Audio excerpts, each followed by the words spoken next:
గత వీడియోలలో బహుపదులను భాగించే వివిధ పద్ధతుల గురించి నేర్చుకున్నాము. ఈ వీడియోలో బహుపదుల శేష సిద్ధాంతం గురించి తెలుసుకుందాం. దీన్ని ఇంగ్లీషులో పాలినామియల్ రిమైండర్ థియరం అంటాము.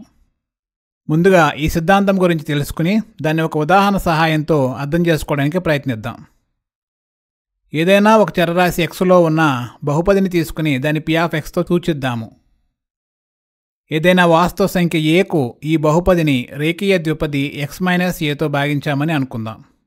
అంటే ఇక్కడ బహుపది p(x) విభాజ్యము, అలాగే రేఖీయ ద్విపది x - a విభాజకము అన్నమాట. శేష సిద్ధాంతం ప్రకారం x - aతో భాగించిన తర్వాత వచ్చే శేషము x a వద్ద బహుపది p(x) యొక్క విలువకు అంటే p(a)కు సమానం అవుతుందన్నమాట.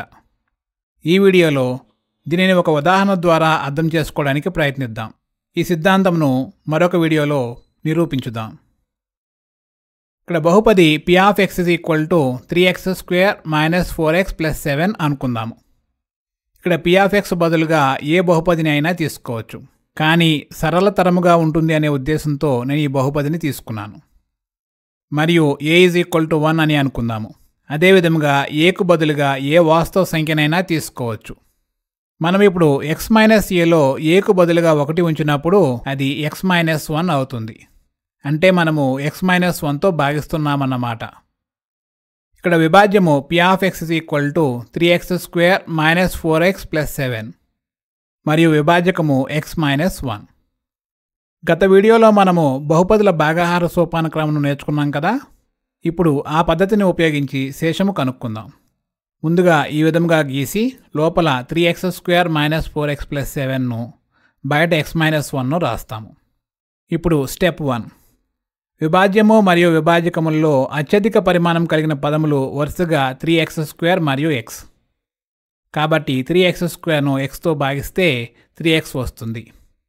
ఇది భాగఫలములోని మొదటి పదము. దీన్ని పైన రాస్తాము. ఇప్పుడు ఈ 3xను విభాజకం x - 1తో గుణిస్తే 3x² - 3x వస్తుంది. అలాగే 3x² - 3xను -1తో గుణించినప్పుడు ఏమి వస్తుంది?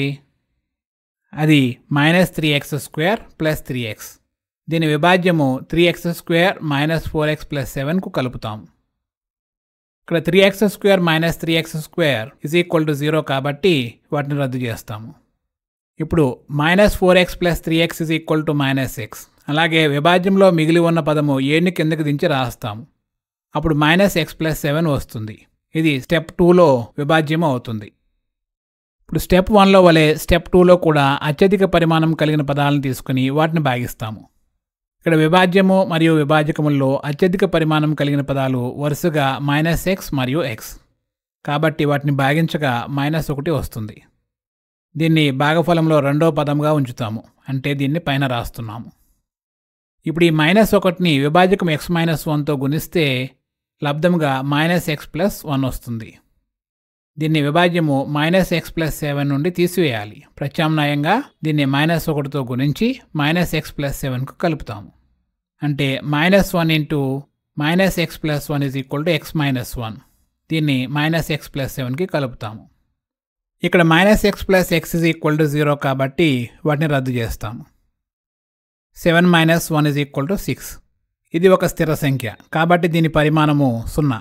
ఇది విభాజకము x - 1 యొక్క పరిమాణము 1 కంటే తక్కువ. కాబట్టి p(x)ను x - 1తో భాగిస్తే వచ్చే శేషము 6. ఇప్పుడు బహుపదుల శేష సిద్ధాంతం ప్రకారం ఈ సిద్ధాంతం నిజమైతే p(a) ఈ సందర్భంలో p(1) అనేది 6కు సమానం కావాలి. మనం దాన్ని ధృవీకరిద్దాం. p(x) 3x² - 4x + 7లో xకు బదులుగా 1ని ఉంచుదాం. అప్పుడు అది 3 × 1² - 4 × 1 + 7 అవుతుంది. దీనిని మూల్యాంకం చేస్తే అది 3 - 4 + 7కి సమానం అయ్యి 6 వస్తుంది. పరిశీలిస్తే ఇది మనకు ఇంతకు ముందు వచ్చిన శేషమునకు సమానము. కాబట్టి ఈ ప్రత్యేక సందర్భంలో బహుపదుల శేష సిద్ధాంతం పనిచేసింది. అయితే ఈ సిద్ధాంతం యొక్క ఉపయోగం ఏమిటి అని మీరు నన్ను అడగవచ్చు. అది ఏమిటంటే ఎవరైనా 3x² - 4x + 7ని x - 1తో భాగిస్తే శేషం ఏమిటి అని అడిగితే మరియు వారు కేవలం శేషం గురించి మాత్రమే పట్టించుకుంటే, అంటే భాగాహారం గురించి కాదు, మీరు కేవలం p(1)ని మూల్యాంకనం చేసి 6ను పొందవచ్చు. ఈ పొడవాటి భాగాహారం చేయని అవసరము ఉండదు. అదే ఈ సిద్ధాంతం యొక్క ఉపయోగము. ఇప్పుడు aకు బదులుగా మరొక వాస్తవ సంఖ్యను తీసుకుని భాగాహారం చేయకుండానే ఈ సిద్ధాంతం ఉపయోగించి శేషం కనుక్కుందాం.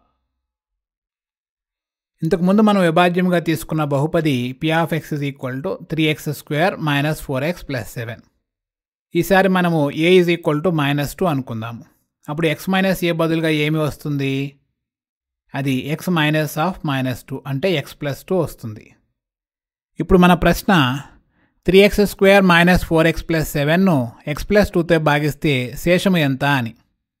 దీన్ని భాగాహారం చేయకుండానే చెప్పగలమా? అవును, చెప్పగలము. శేష సిద్ధాంతాన్ని ఉపయోగించి చెప్పవచ్చు. అది ఎలాగో చూద్దాం. అందుకొరకు మనము p(-2)ను కనుక్కోవాలి. అంటే p(x) = 3x² - 4x + 7లో xకు బదులుగా -2ను ఈ విధంగా ప్రతిక్షేపించాలి.